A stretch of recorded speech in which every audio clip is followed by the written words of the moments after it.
Welcome to our channel. Today we how to activate Ecobee thermostat using the SmartThings integration. Complete guide step by step. To activate your Ecobee thermostat using the SmartThings integration, begin by ensuring you have both devices set up and ready.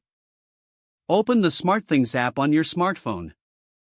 Log into your SmartThings account, or create one if you don't have it yet. Once logged in, tap on the plus icon located at the top right corner of the screen. Select device from the options that appear. Scroll down and choose Ecobee from the list of compatible devices. Tap on Link Account to connect your Ecobee thermostat to SmartThings. You will be prompted to log in to your Ecobee account. Enter your Ecobee credentials and authorize the SmartThings app to access your thermostat. After successful authentication, you will see your Ecobee thermostat listed in the SmartThings app. Select your Ecobee thermostat to view its settings. You can set up various automations and routines by tapping on Add Automation.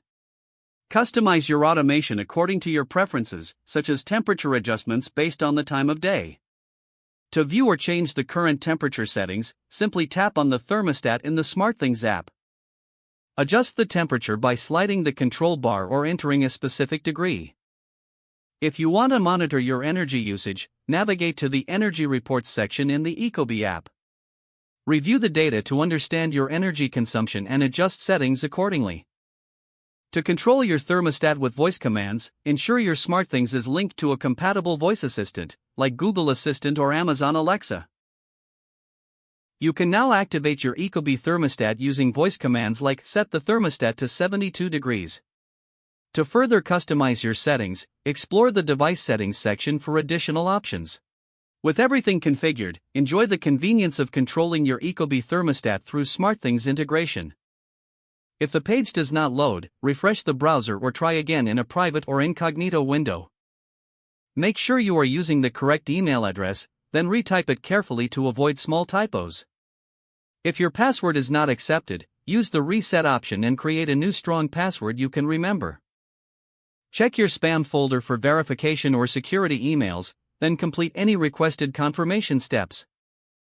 Enable two-factor authentication if available to improve account security and reduce unauthorized access risk. After signing in, review your profile details so your contact information and settings are accurate and current. If you see an error message, note it down and try again after restarting your device and internet connection. Log out when you finish, especially on shared devices, to keep your account and payment information secure. If the page does not load, refresh the browser or try again in a private or incognito window. Don't forget to like this video and subscribe to our channel for more step-by-step tech guides.